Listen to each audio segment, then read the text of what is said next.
ആനപ്പിണ്ടം focus focus focus focus ആനപ്പിണ്ടം. അപ്പം നമ്മുടെ പുതിയൊരു വീഡിയോയിലേക്ക് എല്ലാവർക്കും സ്വാഗതം. ഇന്ന് നമ്മൾ പോകുന്ന ഭൂതത്താൻകെട്ടിലേക്കാണ് കേട്ടോ. ആ കോതമംഗലത്ത് നിന്ന് ഏകദേശം 10 കിലോമീറ്റർ ഇങ്ങോട്ടേക്ക് ദൂരമുള്ളൂ ഭൂതത്താൻകെട്ടിലേക്ക്. അപ്പം നമ്മളിപ്പോൾ നേരത്തെ നമ്മൾ കണ്ട ആനയൊക്കെ ഉള്ള സ്ഥലമാണ്. അപ്പം ആന നമ്മുടെ മരങ്ങളൊക്കെ ഒടിച്ചിട്ടേക്കുന്നതാണ് കണ്ടത്. ആനപ്പിണ്ടമൊക്കെ ഉണ്ട്. ആന ഇറങ്ങുന്ന ഒരു സ്ഥലമാണ്. കോതമംഗലത്ത് നിന്ന് ഒരു അരമണിക്കൂർ. നമ്മൾ ഇതിനു മുമ്പ് ഭൂതത്താൻകെട്ട് ഡാമിൻ്റെയൊക്കെ ഒരു വീഡിയോ ഇട്ടിട്ടുണ്ടായിരുന്നു. അതെല്ലാവരും ഒരുപാട് കാഴ്ചക്കാർക്ക് കിട്ടുകയും ചെയ്ത വീഡിയോ ആണ്. അതുപോലെ തന്നെ ഈ വീഡിയോ നിങ്ങളുടെ സപ്പോർട്ട് ഉണ്ടാവണം കേട്ടോ. അപ്പോൾ നമ്മൾ നേരെ ഭൂതത്താൻകെട്ടിലെ കാഴ്ചകളിലേക്ക് പോവാണ്. ഇതിന് ചെറിയൊരു ഐതിഹ്യം കാര്യങ്ങളൊക്കെ ഉണ്ട്. ഇത് നമ്മുടെ ഭൂതത്താൻകെട്ട് സ്ഥിതി ചെയ്യുന്ന എറണാകുളം ജില്ലയിലെ കോതമംഗലം താലൂക്കിൽ പിണ്ടിമന ഗ്രാമപഞ്ചായത്തിലാണ്. അത് പെരിയാറിന് കുറുകെയുള്ള ഒരു അണക്കെട്ടാണ് ഭൂതത്താൻ കെട്ട്. ഭൂതങ്ങൾ കെട്ടിയ ഒരു അണക്കെട്ട് എന്ന പേരിനോട് ഭൂതത്താൻകെട്ട് എന്ന പേര് വന്നത്. ശരിക്കും ഇതിന്റെ ഐതിഹ്യം എന്താണെന്ന് വെച്ചാൽ, നമ്മൾ ഇതിനു മുമ്പ് ചെറിയൊരു വീഡിയോ ചെയ്തിട്ടുണ്ട് തൃക്കാരിയൂർ മഹാദേവ ക്ഷേത്രത്തെ കുറിച്ച്. അപ്പൊ അതുമായി ബന്ധപ്പെട്ടാണ് ഇതിന്റെ ഐതിഹ്യം വരുന്നത്. കാരണം ഭൂതത്താൻകെട്ടിൽ നിന്ന് കഷ്ടിച്ച് 10 കിലോമീറ്റർ മാത്രം അകലെയാണ് തൃക്കാരിയൂർ മഹാദേവ ക്ഷേത്രം ഉള്ളത്. ഈ ശിവക്ഷേത്രം വെള്ളം കയറ്റി നശിപ്പിക്കുക എന്ന ഉദ്ദേശത്തോടു കൂടി ഭൂതങ്ങൾ പെരിയാറിന് കുറുകെ കൊമ്പൻ കല്ലുകൾ നിരത്തി വെച്ച് അവർ ഡാം പണിയാൻ ഉദ്ദേശിച്ചു. പണി ആരംഭിച്ചു. എന്നാൽ മനസ്സിലാക്കിയ പരമശിവനുണ്ടല്ലോ, ഒരു കോഴിയുടെ രൂപം സ്വീകരിച്ചിട്ട് അണക്കെട്ടിന്റെ പണി പൂർത്തിയാക്കുന്നതിന് മുമ്പ് തന്നെ കൂവുകയുണ്ടായി. അപ്പോൾ ഭൂതങ്ങൾക്ക് രാവിലെ ആകും എന്ന് കരുതിയിട്ട്, പ്രഭാതമായെന്ന് കരുതിയിട്ട് അവർ ഓടിമറിഞ്ഞു. അവർക്ക് പ്രഭാതമായല്ലോ, ഭൂതങ്ങൾ പ്രഭാതത്തിലുണ്ടാവത്തില്ല. അപ്പോൾ അവര് ഓടിമറയുകയും ചെയ്തു.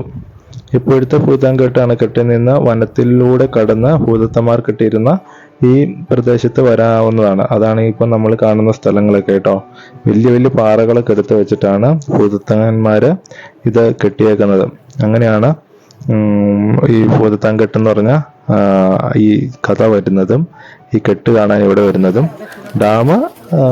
പഴയ ഡാം ഇവിടെയുണ്ട്. പക്ഷെ വലിയ വലിയ പാറക്കെട്ടുകൾ ഇങ്ങനെ അടുക്കി വെച്ചിട്ട് ഇതായത് പെരിയാറിന് കുറുകെ പണി തീരാത്ത ഒരു ഡാമായിട്ട് മാറുകയും അത് ഭൂതത്താൻകെട്ട്. അന്ന് ഞങ്ങൾ പോയ അന്ന് ഇവിടെ ഒരുപാട് കുട്ടികളൊക്കെ ഇവിടെ വന്നിട്ടുണ്ട്.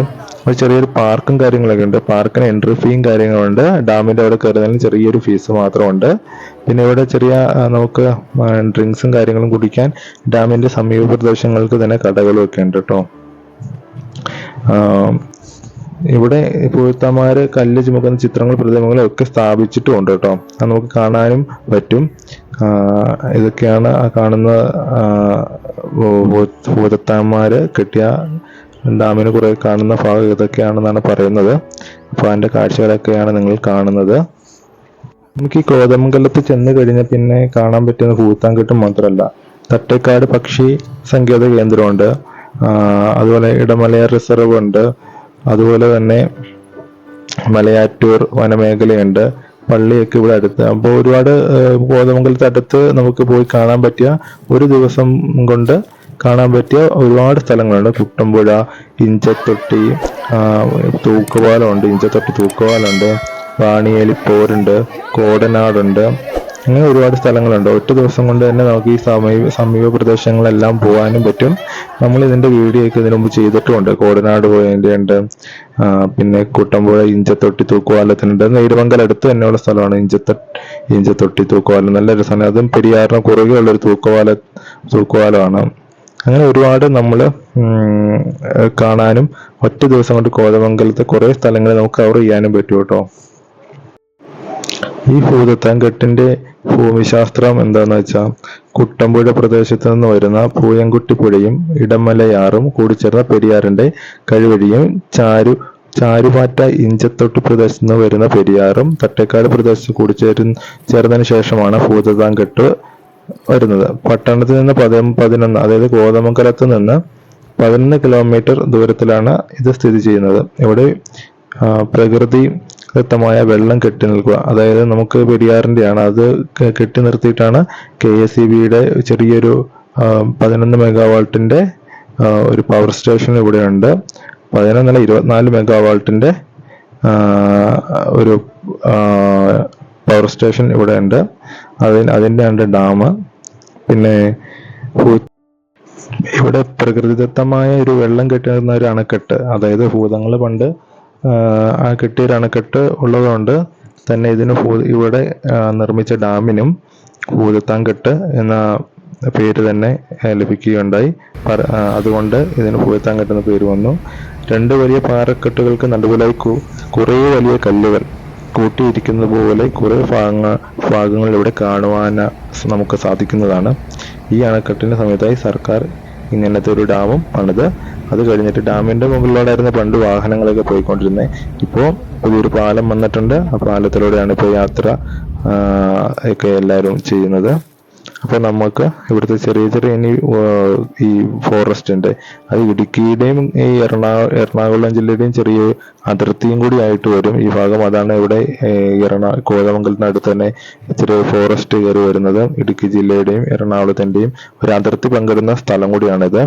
അപ്പോൾ ഇവിടുത്തെ ഈ മറ്റേ കാട്ടിലെ കാഴ്ചകളും നമുക്ക് കണ്ടിട്ട് നമ്മുടെ ഈ കൊച്ചു വീഡിയോ എല്ലാവരും ഒന്ന് സപ്പോർട്ട് ചെയ്യണം. ആദ്യമായിട്ട് കാണുന്നവരൊക്കെ ഉണ്ടെങ്കിൽ നമ്മുടെ വീഡിയോ ചാനലൊക്കെ ഒന്ന് സബ്സ്ക്രൈബ് ചെയ്ത്, ഫേസ്ബുക്കിൽ കാണുന്നവരൊന്ന് ഫോളോ ചെയ്ത് കൂടെ കൂടുക. പിന്നെ നിങ്ങളുടെ അഭിപ്രായങ്ങളും നിർദ്ദേശങ്ങളും നിങ്ങളുടെ കമൻറ്റുകളായിട്ടൊന്ന് എഴുതിയിടുക. അപ്പോൾ എല്ലാവരും വീഡിയോ കാണുക. ഇതിനെക്കുറിച്ച് കൂടുതലൊന്നും എല്ലാവരും കണ്ടു തന്നെ മനസ്സിലാക്കേണ്ട ഒരു സ്ഥലമാണ്. നമുക്ക് ഒരുപാട് ബോറടിക്കുകയോ അങ്ങനെ ഒന്നും ചെയ്യില്ല. ഇപ്പോൾ അത്യാവശ്യം നല്ല ചൂടും ഉള്ള സമയമായതുകൊണ്ട് അങ്ങോട്ടേക്ക് വരുമ്പോൾ ഇച്ചിരി ആശ്വാസമുണ്ട്. നല്ല തണുപ്പൊക്കെ ഫീൽ ചെയ്യുന്ന രീതിയിലുള്ള ഒരു കാലാവസ്ഥയാണ് ഇപ്പോൾ. നാട്ടിലേക്ക് പുറത്തൊക്കെ നല്ല 35-32 ഡിഗ്രി കുറയാത്തൊരു ചൂടൊക്കെയാണല്ലേ. ചെറിയ ഇനി ഹോളിഡേയ്സ് ഒക്കെ വരുമ്പം സൺഡേ ഒക്കെ വരുമ്പോൾ നിങ്ങൾ ഇങ്ങോട്ടേക്ക് ഇറങ്ങുക, ഇവിടുത്തെ കാഴ്ചകൾ കാണുക. അതുപോലെ തന്നെ ഒരുപാട് കാഴ്ചകളൊക്കെ ഉണ്ട്. പക്ഷെ ഇവിടെ അങ്ങനെ ഇറങ്ങാനൊന്നും പറ്റില്ല കേട്ടോ, വെള്ളത്തിലും കാര്യത്തിലും. അല്ലാതെ നമുക്ക് പ്രകൃതിയും സൗന്ദര്യവും, പിന്നെ ഇവിടെ ചെറിയ കുട്ടികൾക്കുള്ള പാർക്ക് ഉണ്ട്, പ്രകൃതിദത്തമായിട്ട് തന്നെയുള്ള പാർക്കുകളൊക്കെ ഉണ്ട്. പിന്നെ മാക്സിമം നിങ്ങൾ വേസ്റ്റും കാര്യങ്ങളൊന്നും ഇവിടെ ഇടരുത്. ഇടാനുള്ള വേസ്റ്റ് മാനേജ്മെൻറ്റ് സിസ്റ്റങ്ങളൊക്കെ ഉണ്ട്, അവിടെയൊക്കെ വേസ്റ്റ് ഇടാവുള്ളൂ. പ്ലാസ്റ്റിക് ഉപയോഗിക്കുമ്പോൾ ഇവിടെ മൃഗങ്ങളൊക്കെ ഉള്ളതുകൊണ്ട് കുരങ്ങന്മാരൊക്കെ ഒരുപാടുള്ളതൊക്കെയാണ്. അതുകൊണ്ട് തന്നെ വേസ്റ്റുകൾ നിങ്ങൾ ചുമ്മാ കളഞ്ഞിട്ട് പോകരുത്. എല്ലാം വേസ്റ്റ് ഡിസ്ബിനിലേക്ക് കൊണ്ടുപോയി ഇടാൻ മാക്സിമം ശ്രദ്ധിക്കുക. അപ്പം നമ്മൾ തന്നെ പ്രകൃതിയെ രക്ഷിക്കുക നോക്കുകയൊക്കെയാണെങ്കിൽ നമുക്ക് നമ്മുടെ പ്രകൃതിയെ നന്നായിട്ട് പരിപാലിച്ചെടുക്കാനൊക്കെ സാധിക്കും. അപ്പോൾ നിങ്ങളെല്ലാവരും ഇത്ര നേരം എൻ്റെ വീഡിയോ ശ്രവിച്ച എല്ലാവർക്കും ഒരിക്കൽ കൂടി താങ്ക്സ്. അപ്പോൾ പുതിയൊരു വീഡിയോ ആയിട്ട് വരുന്നോടം വരെ താങ്ക് യു, ബൈ ബൈ.